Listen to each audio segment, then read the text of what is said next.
Mga ka-apple, magandang araw. So update tayo ulit dito sa apples after po nung mahangin na panahon, mga last month yata. So ayan, naka-recover na po yung ating mga apples ulit.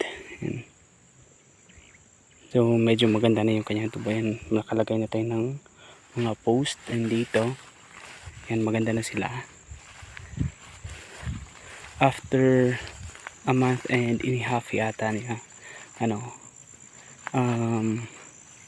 wala nang hangin. Ayan na po yung mga apples.